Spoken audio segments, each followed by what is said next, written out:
کمرے سے نکال دیا۔ صدمہ لیے ہوئے چیختی، ہر منظر آنکھوں میں گھوم رہا تھا، وہی وقت، وہی منظر، وہی درد۔ انہوں نے مجھے امی کے گھر سے نکال دیا۔ میں کہتی رہی میں غلط لڑکی نہیں ہوں، بدکار نہیں ہوں، میں نے کچھ نہیں کیا۔ وہ فارس و آشان کے سینے سے لگی بہت شدت سے رو رہی تھی۔ میں کہتی رہی، میں بار بار کہتی رہی، لیکن انہوں نے مجھے چھوڑ دیا۔ فارس، فارس کی گرفت مضبوط ہونے لگی۔ جنت کمال روتے ہوئے بولتی جا رہی تھی، ان سب نے مل کر۔ ہچکیوں کی صدمے روتے سے سکتے وہ اب بات نہیں کر پا رہی تھی۔ وہ غم سے نڈھال ایک بار پھر ٹوٹتی بکھرتی جا رہی تھی۔ میں نے کئی بار سوچا میں مر جاتی ہوں، میں خودکشی کر لیتی ہوں، لیکن میں نے نہیں کی۔ مجھے نانا نے روکا تھا، لیکن ان سب نے مل کر مجھے مار دیا۔ جنہ، اس سے رک کر چہرہ ہاتھوں میں لیتے اس کا سر اٹھایا تو ہچکیوں کے ساتھ روتے بس چند لمحوں کے لیے چپ ہوئی تھی۔ وہ اس حالت میں نہیں تھی کہ کوئی سٹریس برداشت کر پاتی۔ وہ اب بیڈ پر بیٹھی تھی، فارس کا ہاتھ مضبوطی سے پکڑے گہری سانس لیتی، اب خود کو سنبھالنے کی کوشش کر رہی تھی۔ اس کے ذہن سے نہ اس وقت ماضی نکل سکتا تھا، نہ اس بہر ملنے والی اذیت ختم ہو سکتی تھی۔ پانی کے چند گھونٹ لیے، آنکھیں رگڑ کر صاف کیں۔ فارس اس کے پاس ہی بیٹھا ہوا تھا۔ دروازے کے اس پار راہداری میں کھڑی حفصہ کمال بے حد خاموشی سے پلٹ گئی تھیں۔ شیرازی مینشن کی وسیع اور اس کھڑکیوں کے اس پار تھرتھراتی ہوئی سرد رات بے حد تاریک ہونے لگی۔ رات کی آخری پہر کچھ اضطرابی کیفیت میں اس کی آنکھ کھل گئی تھی۔ سرخ و متورم آنکھوں کے ساتھ اٹھ کر بیٹھ گئی، اپنے برابر میں لیٹے ریان کو دیکھا، پھر اس پر لحاف درست کرتے ایک نظر فارس پر ڈالتی راہداری میں آ گئی۔ سامنے ہی مسز شیرازی کا کمرہ تھا، لائٹس روشن تھیں، وہ تہجد کے لیے اٹھی تھیں۔ ملازمہ کی آواز بھی آ رہی تھی۔ دستک دے کر اندر داخل ہوئی تو وہ نوافل کی ابتدا کر چکی تھیں۔ سرد روشنی میں وہ سامنے ہی صوفے پر جا بیٹھی، آنکھوں میں نمی لیے وہ انہیں سکون اور تسلی سے عبادت کرتے دیکھتی رہی۔ انہوں نے فارغ ہو کر پانی پیا اور پھر اسے دیکھا۔ ویل چیئر کا رخ موڑے اس کے پاس آ گئی۔ طبیعت کیسی ہے اب؟ ٹھیک ہوں، جھکے سر کے ساتھ آہستگی سے بولی، مگر جمیلہ تو جانتی تھی وہ ٹھیک نہیں تھی۔ اتنا سٹریس لے لیا تم نے؟ وہ اس کے لیے فکر مند ہوئی تھی۔ ہاتھ تھام لیا، اس کی آنکھیں پھر سے تر ہونے لگیں، آہستگی سے سر اٹھایا۔ اگر میں کسی کو معاف نہ کر پاؤں تو کہ میں بہت بری ہو جاؤں گی، اللہ کی نظر میں بھی۔ جمیلہ دودھ نے کچھ حیران ہو کر اسے دیکھا، اس کے چہرے پر کرب سا نظر آ رہا تھا۔ معافی فرض نہیں ہے، ایک چوائس ہے بیٹا، کر سکو تو کر دو، نہ کر سکو تو کوئی جبر نہیں۔ انہوں نے نرمی سے سمجھایا، اگر معافی یہ ہے کہ میں سب بھلا دوں تو ایسی معافی میرے پاس نہیں ہے۔ اس کی آواز بے حد کمزور ہو رہی تھی۔ مجھے ابھی تک وہ سب ایسے یاد ہے جیسے کل کی بات ہو۔ مسز شیرازی ترحیم بھری نگاہوں سے اسے دیکھتے ویل چیئر مزید قریب لے آئیں۔ دروازے کو آہستگی سے اندر دھکیلتے حفصہ کمال وہیں رک گئی تھی۔ ملازمہ نے بتایا تھا جمیلہ تو جاگ رہی تھیں اور وہ ساری رات کی بے قراری کے بعد ان سے بات کرنے آئی تھیں۔ میں نے اللہ سے ہمیشہ ان لوگوں سے حساب لینے کا کہا جنہوں نے مجھے تکلیف دی، لیکن بہنوں کا خیال نہ کبھی دل میں لائی نہ ذہن میں، حالانکہ تکلیف مجھے ان سے بھی پہنچی تھی۔ اس سے آنکھیں رگڑ ڈالیں۔ پتہ نہیں کیوں، پر میں ان سے کبھی نفرت نہیں کر پائی، لیکن رات جب میں نے انہیں دیکھا اس طرح اپنے سامنے تو میری برداشت ختم ہو گئی۔ انہوں نے تو چھوڑ دیا تھا، پھر کیوں آ گئی؟ درد آنکھوں سے چھلک رہا تھا، آواز کپ کپا رہی تھی۔ انہیں تو تب آنا چاہیے تھا جب سب مجھے غلط سمجھ کر چھوڑ گئے تھے، بھلے سے تھپڑ مارتی، کمرے میں قید کر دیتی، کوئی حق تو جتاتی، کوئی حد تو رکھتی، وہ پورے خاندان کے سامنے صرف اس لیے ڈٹ جاتی کہ بہن ہوں میں، تو سزا بھی وہ خود ہی دیں گی۔ حفصہ کو لگا دل پھٹ جائے گا۔ درد کی شدت اپنے اندر محسوس کرتے پچھتاوے کی سد میں سرخ متورم آنکھوں سے وہ اسے دیکھ کر رہ گئی۔ ان کے لیے اپنے قدموں پر کھڑے رہنا مشکل ہو رہا تھا۔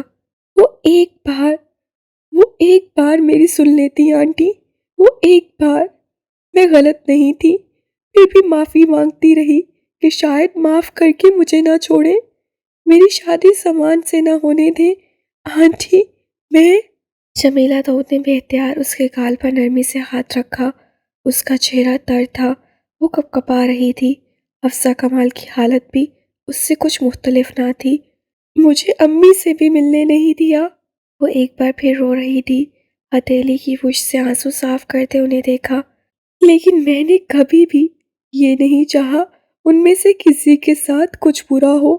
میں نے خود سے کسی کو بد دعا نہیں دی، ماہین کو بھی نہیں، لیکن میں نے اللہ سے یہ ضرور کہا کہ اللہ سزا اور بدلہ لے۔ کیا ایسی خواہش رکھنا بھی آپ کو برا بنا دیتا ہے؟ یہ کیسی باتیں سوچ رہی ہو بیٹا؟ کیا میں ظالم ہوں اگر کسی کو معاف ہی نہ کر پاؤں؟ حفصہ کے آنسو بہنے لگے۔ دروازے پر ہاتھ رکھ کے وہ سر جھکا گئی۔ اتنے سالوں کی اذیت صرف معافی سے کیسے ختم کر دی جائے؟ وہ سسک پڑی۔ یہ کیا سوچ رہی ہو؟ بہت پیار اور نرمی سے انہوں نے اس کا ہاتھ اپنی گود میں رکھا۔ یہی تو سب سوچتے ہیں، ظلم کے بعد معافی، ہر حال میں معافی، سب ختم ہو جائے ایک ہی لمحے میں، جیسے کبھی کچھ ہوا ہی نہ ہو۔ میری طرف دیکھو۔ انہوں نے اسے دیکھا۔ میں نے ابھی تک اپنے شوہر اور بیٹے کے قاتل کو معاف نہیں کیا ہے۔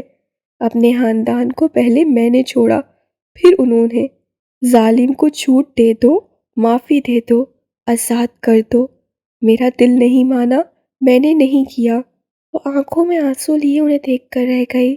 میرے والد نے مجھ سے کہا میرا ایک ہی بیٹا ہے۔ میں نے کہا میرا بھی ایک ہی تھا جسے میں نے جنم دیا۔ ان کی آواز بھیگی۔ اپنے خاندان میں اب میں اس لیے بری ہوں کیونکہ میں اپنے قاتل بھائی کو معاف نہیں کر سکی، جبکہ یہ میرا حق ہے۔ تم بتاؤ، کیا ایک ماں کا یہ فیصلہ غلط ہے؟ جنت کا سر بے اختیار نفی میں ہلا۔ سورہ شورہ کی آیت ہے۔ ترجمہ: اور جو کوئی ظلم اٹھانے کے بعد بدلہ لے تو ان پر کوئی الزام نہیں۔ الزام تو ان پر ہے جو لوگوں پر ظلم کرتے ہیں اور ملک میں ناحق سرکشی کرتے ہیں۔ یہی ہیں جن کے لیے دردناک عذاب ہے، اور البتہ جس سے صبر کیا اور معاف کر دیا، بے شک یہ بڑی ہمت کا کام ہے۔ سورہ شورہ آیت 41، 42، 43۔ وہ آنکھوں میں آنسو لیے دم سادے انہیں دیکھ رہی تھی۔ معافی یا اپنے ظلم کا بدلہ، یہ دو راستے ہیں جو دکھا دیے گئے ہیں، یہ دونوں حل ہیں جو دے دیے ہیں۔ معافی کا اجر اس لیے عظیم ہے کیونکہ وہ بہت مشکل، بہت بھاری اور بہت بڑی بات ہے۔ وہ ہر کسی کے بس کی بات نہیں ہے، ہر کوئی اس کا بوجھ نہیں اٹھا سکتا۔ سالہ سال کی تکلیف پر یہ کہہ دینا کہ مجھے تم سے کوئی بدلہ نہیں چاہیے، یہ چھوٹی بات نہیں ہے۔ جب آپ ایسا چاہتے ہیں یا سوچتے ہیں، آپ کا دل اس وقت بھی ہزار ٹکڑوں میں بٹ جاتا ہے، لیکن کچھ لوگ ہوتے ہیں ایسے، ان میں ہمت آ جاتی ہے۔ ہم جو بھی تکلیف سہتے ہیں اس کا ہمیں اجر ملتا ہے، اور جو غلط کرتا ہے، ظلم کرتا ہے، اس کا حساب لازمی دیتا ہے، چاہے آپ بد دعا دیں یا نہ دیں۔ روانی سے بات کرتے انہوں نے ایک لمحے کا توقف کیا۔ جب ظلم کرنے والا ٹوٹ جائے، جھک جائے، اور جب وہ اپنے حصے کی سزا جھیلتے ہوئے اپنے کیے پر پچھتائے اور معافی مانگے تو معاف کر دینا چاہیے۔ زبردستی کی معافی معافی نہیں ہوتی، جو دل سے دی جائے وہ ہوتی ہے۔ اپنے خوش لبوں کو تر کرتے انہیں خاموشی سے سن رہی تھی۔ میں جانتی ہوں تمہاری بہنوں نے جو کیا وہ بہت غلط تھا، کیونکہ ان کی خاموشی سے ہی دوسروں کو اپنے ظلم کا موقع ملا۔ ان سے ایک غلطی ہوئی اور انہیں اس پر بہت پچھتاوا ہے۔ وہ بہت نرمی سے سمجھا رہی تھیں۔ حفصہ گال صاف کرتے پیچھے ہوئیں۔ جتنی اذیت وہ اپنی چھوٹی بہن کو دے چکی تھیں، اب اور نہیں دینا چاہتی تھیں۔ اب کچھ بھی ٹھیک نہیں ہو سکتا تھا، نہ وقت پلٹ سکتا تھا، نہ فیصلے بدلے جا سکتے تھے۔ وہ اپنی بہن کے ذہن سے اپنا ظلم نہیں نکال سکتی تھیں۔ شکست خوردگی کے عالم میں قدم اٹھاتی نیچے آ گئیں، کچھ دیر کمرے میں بیٹھی رہیں، روتی رہیں۔ فجر کی اذان ہونے لگی تو وضو کر کے نماز ادا کی۔ طویل سجدے میں اب اللہ کے سامنے تھیں، معافی اس گناہ کی جو بہن کے حق میں کر دیا تھا۔ کیا خالق معاف کر دے گا اگر اس کی مخلوق معاف نہ کرے؟ سجدے سے سر اٹھاتے آنسو صاف کر کے وہ مڑی اور اپنی جگہ تھم گئیں۔ جنت دروازے میں کھڑی تھی، ان کا دل ڈوب گیا، آنکھیں بھر آئیں۔ بہت انتظار کیا ہے میں نے آپ کا۔ حفصہ آنکھوں میں نمی لیے کھڑی رہ گئی۔ آپ آئیں گی اور پوچھیں گی کیا ہوا تھا جنت؟ میں سب کچھ سچ سچ بتا دوں گی اور آپ یقین کر لیں گی۔ ان کی سسکیاں بن گئیں۔ چچا کے گھر آئیں گی، خالہ کے گھر، اسلام آباد جائیں گی، لیکن آپ نہیں آئیں۔ وہ ان کی جنت، وہ چھوٹی سی معصوم سی جنت، وہ جو پھولوں جیسی تھی اور کانٹوں سے زخمی پھر رہی تھی۔ کتنا توڑ دیا انہوں نے اسے، کتنا ظلم کر دیا اس پر۔ بہت انتظار کیا میں نے۔ اس کی آنکھیں سوجی ہوئی تھیں، اس کی رنگت زرد پڑ رہی تھی، اس کے بال بکھرے ہوئے تھے۔ انہیں نہیں پتا تھا ان کی واپسی جنت کی یہ حالت کر دے گی۔ اس کا دکھ اتنا بڑھ جائے گا کہ وہ ٹوٹ کر بکھرنے لگے گی۔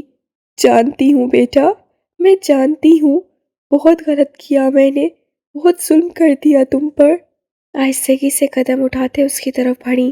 ڈر سا تھا وہ پھر سے گم نہ ہو جائے، ایسا نہ ہو۔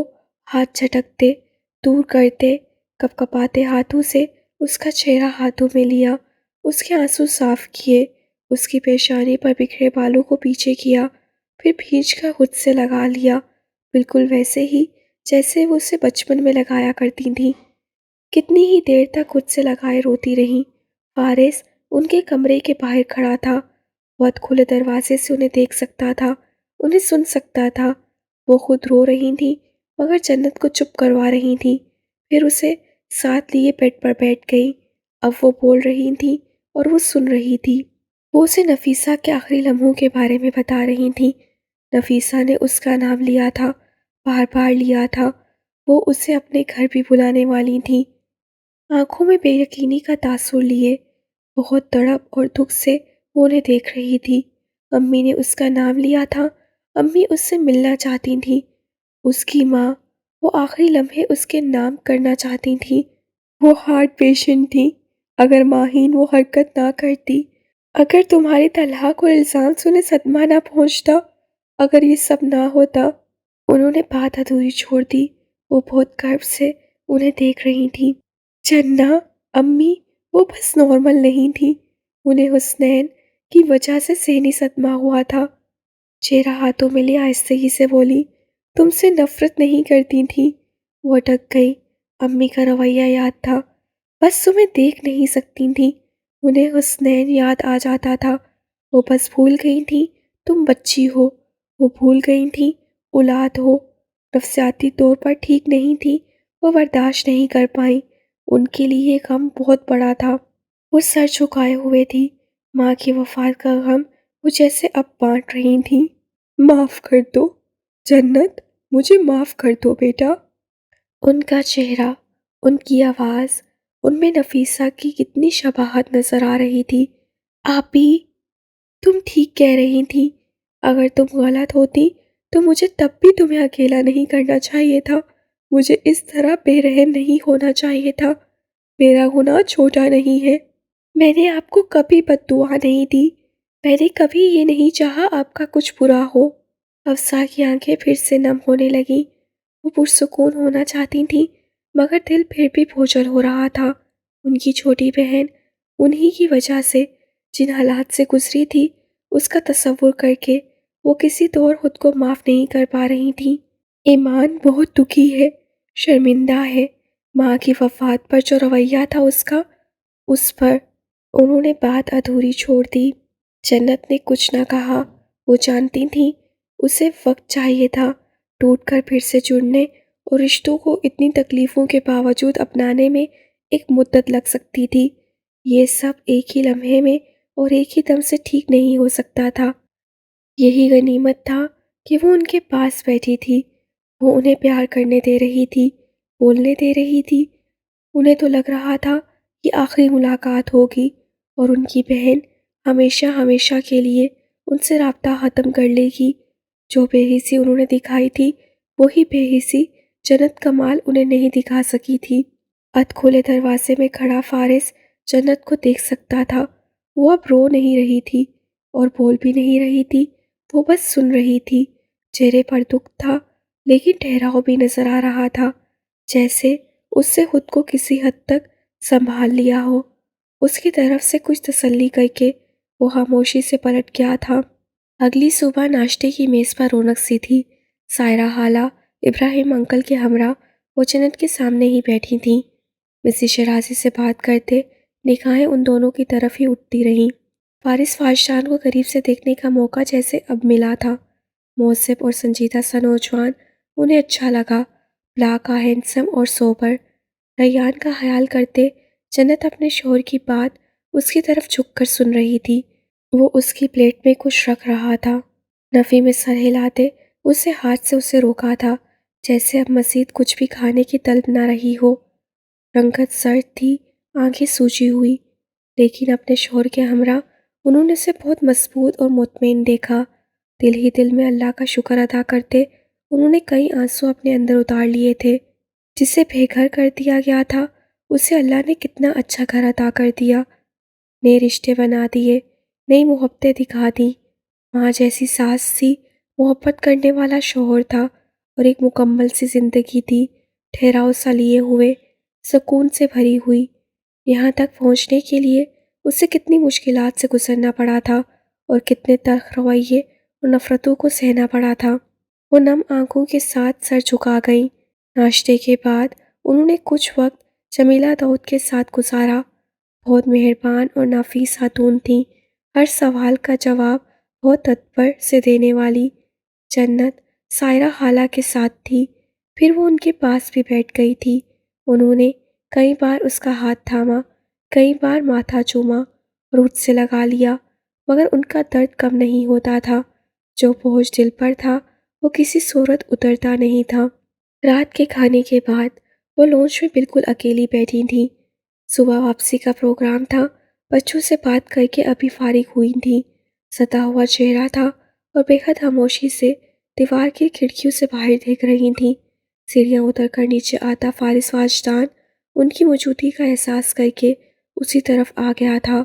وہ بے اختیار اپنی جگہ سے اٹھنے لگی تو ہاتھ کے اشارے سے انہیں منع کر دیا۔ آپ کو کسی چیز کی ضرورت تو نہیں؟ باضابطہ طور پر یہ پہلی بات تھی جو وہ ان سے کر رہا تھا۔ مہذب اور شستہ سا لہجہ تھا۔ انہوں نے نفی میں سر کو جنبش دی۔ اس کی باروب سی شخصیت کا اثر ان پر بھی ہوا۔ کیسی ہے وہ؟ انہوں نے جنت کا پوچھا۔ اس کی طبیعت کچھ ٹھیک نہیں تھی، اسی لیے جلد سونے چلی گئی تھی۔ بہتر ہے اب؟ کافی پئیں گی؟ اس سے پوچھا تو چند لمحوں کی خاموشی کے بعد انہوں نے آہستگی سے اس بات میں سر کو جنبش دی۔ وہ کچن میں چلا گیا تو وہ اس کے پیچھے وہیں آ گئی، کرسی پر بیٹھ کر اسے کام کرتے ہوئے دیکھنے لگی۔ آپ کا بہت شکریہ، اس طرح جنت کا خیال رکھنے کے لیے۔ جنت مجھے تم کہتی ہے؟ اس کا بے حادثہ دیے جانے والا جواب لمحے بھر کے لیے ان کے لبوں پر مسکراہٹ بکھیر گیا۔ فارس کی پشت ان کی طرف تھی۔ وہ کیپری ٹراؤزر پر سفید رنگ کا ڈھیلا ڈھالا سا سویٹر زیب تن کیے کافی مگ میں انڈیل رہا تھا۔ بال پیشانی پر بکھرے ہوئے تھے، ہلکی سی شیو بڑھی ہوئی، چہرے پر سنجیدگی، ہیزل آنکھوں میں کوئی سختی یا اجنبیت بھرا تاثر نہ تھا۔ اس سے کافی مگ انہیں پیش کر دیا اور اپنا مگ ہاتھ میں لیے کاؤنٹر ٹیبل سے ٹیک لگائے کھڑا ہو گیا۔ شروع کریں؟ ان کی نرم نگاہیں اس کے چہرے پر جمی رہ گئیں۔ پہلی نظر میں انہیں سنجیدہ اور کھڑوس سا لگا تھا، مگر وہ اتنا بھی سخت نہیں تھا جتنا انہیں نظر آیا تھا۔ اللہ کا شکر ہے وہ محفوظ ہاتھوں میں رہی، ورنہ ہم نے اسے برباد کرنے میں کسر نہیں چھوڑی تھی۔ نچلا لب کاٹتے، سب پکڑتے انہوں نے فارس کی آنکھوں میں دیکھتے ہوئے کہا، اس کی شادی اگر کسی غلط انسان سے ہو جاتی، اگر وہ ان سے بات پوری نہیں کی گئی، جنت کمال اپنے پورے خاندان سے کٹ گئی تھی، شادی کہاں، کس سے ہوئی، کوئی خبر کسی نے نہ لی، کوئی پلٹ کر پیچھے نہ گیا، کسی نے اسے ڈھونڈنے کی کوشش بھی نہ کی۔ وہ اتنی بے رحم، سخت دل کیسے ہو گئی؟ کیسے انہوں نے یہ سب کر لیا؟ کیوں دلوں پر مہر لگ گئی اور لبوں پر تالے پڑ گئے؟ کیوں احساس ختم ہو گیا؟ وہ میرے نصیب میں تھی، اسے مجھ تک آنا ہی تھا۔ فارس کا جواب سنتے ہی ان کی دھڑکن رک گئی تھی۔ سب دروازے بند نہ ہوتے تو اس کے حصے میں میرا دروازہ کیسے آتا؟ وہ اسے دیکھ رہی تھیں، اپنی جگہ تھم کر اور سانس روک کر، گہرائیوں میں اتر کر۔ انہیں لگا تھا وہ زندگی کی فکروں سے پرے شہزادوں کی آن بان رکھنے والا ایک امیر نوجوان ہے، جس سے صرف آسائشیں ہی دیکھی ہیں اور جو زندگی کی تلخیوں کو نہ سمجھتا ہوگا نہ جانتا ہوگا۔ وہ غلط تھیں، صرف محبت ہی نہیں تھی اسے جنت کمال سے، وہ اس کے ہر درد، ہر غم، ہر کرب سے واقف تھا۔ کافی پی لیں، ٹھنڈی ہو جائے گی۔ اسے توجہ دلائی تو انہوں نے مگ اٹھا لیا۔ میں جانتی ہوں میرے یہاں آنے سے جنت کافی اپسیٹ ہو گئی ہے۔ وہ خاموش رہا۔ میں بات کروں تو چپ ہو جاتی ہے، رونے لگ جاتی ہے۔ میں اسے بہت کمزور کر رہی ہوں۔ نہیں، وہ ٹھیک ہے اب، پہلے سے کافی بہتر۔ اس کی بھاری گمبھیر آواز میں ایک سکون تھا۔ ابھی دوپہر میں بحث ہوئی تو اس نے مجھ سے کہا اس کی آپی اس وقت گھر میں ہے، سو یہ خوش آئند بات ہے۔ جس لہجے اور انداز میں اس نے بات کی وہ رنجیدگی کے عالم میں بھی گرو سے مسکرا کر رہ گئی۔ So don't worry. وہ کہہ رہا تھا۔ موبائل پر کال آنے لگی تو معذرت کرتے ہوئے اسٹڈی روم کی طرف چلا گیا اور حفصہ کمال آنکھوں میں نمی لیے اسے جاتا ہوا دیکھتی رہیں۔ وہ شال اوڑھے بیلکونی میں کھڑی تھی، دور تاحد نگاہ دھند ہی دھند تھی۔ سردی کا تھرتھراتا ہوا احساس رگوں میں خون منجمد کر رہا تھا۔ اس نے ہتھیلیاں رگڑ کر دونوں ہاتھ جوڑ کر ہونٹوں پر لگا لیے۔ حفصہ کمال کچھ دیر پہلے ہی لاہور کے لیے روانہ ہوئی تھیں، جانے سے پہلے کافی دیر تک اس کے پاس بیٹھی رہی تھیں۔ ان کے پاس نفیسہ کا ایک لاکٹ تھا، ان کی نماز کی چادر، ان کا قرآن اور جائے نماز بھی، وہ سونے کی چین جو ان کے گلے میں پڑی رہتی تھی اور چاندی کی ایک انگوٹھی جو انگلی میں پہنے رکھتی تھیں۔ کمال منزل کی چابی بھی تھی۔ وہ نم آنکھوں سے بس دیکھتی رہ گئی۔ باقیوں کے حصے میں ماں کی خوبصورت یادیں تھیں، محبت بھرے الفاظ تھے، زندگی سے بھرپور آواز تھی، مگر اس کے حصے میں ماں کی وہ بے جان چیزیں آئی تھیں جنہیں وہ چھو تو سکتی تھی مگر ممتا کو محسوس نہیں کر سکتی تھی۔ میں نہیں جانتی ایسا کیا ہوا کہ ان کا دل بدل گیا، شاید تمہاری دعاؤں سے، یا شاید انہیں اپنی غلطیوں کا احساس ہوا ہوگا، ورنہ اس سے پہلے انہوں نے کبھی بھی تمہارے بارے میں نہیں پوچھا تھا۔ پلکوں کی باڑ پھلانگ کر آنسو ان کی چادر پر آ گرے تھے، لیکن سکینہ سے وہ مسلسل پوچھتی رہیں، فیصلہ بھی کر لیا تمہیں گھر بلا لیں گی؟ شاید وہ جان گئی تھیں کہ درست سمت پر وہ بھی نہیں ہے، شاید انہیں بھی اندازہ ہو گیا تھا کہ اوروں سے مختلف وہ بھی نہیں ہے۔ دوسروں کے ظلم سہ سہ کر وہ بھی اندر سے بے حس ہو گئی تھیں۔ وہ بس چاہتی تھیں کوئی ایسا مل جائے جس کے سر وہ اپنی ساری بدقسمتیوں کے الزام ڈال سکے۔ وہ بس کسی طرح فرار چاہتی تھیں۔ ہم انسان، ہم یہی تو کرتے ہیں جنہ، اور شاید اسی لیے شیطان کا مکالمہ بتا دیا گیا ہے، تاکہ ہر انسان جان لے کہ اپنی غلطیوں کا بوجھ اسے خود ہی اٹھانا ہے۔ شیرازی مینشن کی بیلکونی میں کھڑے ان کے الفاظ یاد کرتے، ان کا دکھ محسوس کرتے، اس کی آنکھیں ایک بار پھر نم ہونے لگی تھیں۔ انہیں بھی معاف کر دو، بابا کو بھی معاف کر دو۔ عقب میں کمرے کا دروازہ کھول کر فارس اندر آیا تھا۔ کوٹ اتارتے ہوئے اس کی نگاہ بیلکونی میں کھڑی جنت کمال کی طرف گئی تھی۔ میں تمہیں دوبارہ نہیں کھونا چاہتی، اور یہ بھی نہیں چاہتی کہ تم انہی لوگوں میں واپس پلٹ آؤ۔ بس اتنی سی خواہش ہے کہ اور کسی کو نہ سہی اپنی بہنوں کو اپنا لو۔ نانا کہا کرتے تھے ہم 7 پریاں ہیں، اور پریاں جب کسی کٹھن سفر پر نکلتی ہیں تو اکٹھے نکلتی ہیں۔ بس اب یہ ہوا کہ ہم نے سب سے چھوٹی پری کو خود سے الگ کر دیا، اور جو کٹھن سفر ہمارا تھا وہ پھر کبھی آسان نہ ہو سکا۔ اس کی نگاہیں جھک گئی تھیں۔ میں تمہیں اپنا نمبر دے کر جا رہی ہوں، میں تمہارے پلٹنے کا انتظار کروں گی۔ میں چاہتی ہوں جو امی کا گھر ہے وہ ہم سب سے پھر سے آباد ہو جائے، اور جب کبھی ہم سب بہنیں وہاں اکٹھی ہوں تو ہمیں یہی لگے جیسے ہمارا مائکا آباد ہو گیا ہے۔ سلائڈ کھول کر فارس سے باہر قدم اٹھائے۔ وہ اپنے خیالات اور سوچ میں اتنی غرق تھی کہ اس کی موجودگی کا احساس تک نہ ہوا۔ اتنی ٹھنڈ میں باہر کیا کر رہی ہو؟ چونک کر رخ مڑا تو نگاہیں اس سے ٹکرا گئیں۔ آنسو سے تر آنکھیں سرخ ہو رہی تھیں۔ وہ بس ویسے ہی۔ اپنے تاثرات سنبھالتے ہوئے وہ مسکرائی۔ فارس سے ہاتھ تھاما تو وہ اس کے ساتھ اندر آ گئی۔ حفصہ آپی چلی گئی؟ وہ پوچھ رہا تھا۔ صبح جانے سے پہلے وہ الوداعی ملاقات کر کے گیا تھا۔ ضروری کال آ گئی تھی جسے اٹینڈ کرتے ہی وہ حیدر کے ساتھ کہیں چلا گیا تھا۔ اسوات میں سر ہلاتے اس کا کوٹ اتارا۔ کھانا لگاؤں؟ نہیں، کھانا کھا کر آیا ہوں۔ اسے اپنے ساتھ ہی بیڈ پر بٹھا لیا۔ کیا ہوا؟ پریشان لگ رہی ہو؟ نہیں تو۔ وہ مسکرائی تو چمک آنکھوں میں بھی نظر آنے لگی۔ فارس کی موجودگی میں وہ پرسکون ہو جاتی تھی۔ تو پھر چپ چاپ گمسم کیا سوچ رہی تھی؟ وہ اس کی آنکھوں میں دیکھ رہی تھی۔ ایک دم سے خیال آیا وہ صبح سے غائب تھا۔ یہی کہ میں نے ایک ورکہولک بندے سے شادی کیوں کر لی؟ یعنی کوئی نکما نالائق ہونا چاہیے تھا۔ اس نے آنکھوں میں ہفکی بھر کر اسے دیکھا۔ اب میں نے یہ بھی نہیں کہا۔ مطلب تو یہی بنتا ہے۔ تم گھر سے 7 بجے نکلے اور اب واپس آئے ہو، میری کالز بھی اٹینڈ نہیں کی۔ لیکن میسج تو کر دیا تھا کہ آنے میں دیر ہو جائے گی۔ جواب دیتا اٹھ کھڑا ہوا۔ اسلام آباد میں تو کبھی اس طرح گم نہیں ہوئے تھے، یہاں کیا خاص بات ہے؟ اب کے ذرا مشکوک ہو کر بولی۔ مصروفیت ہے، اور کیا؟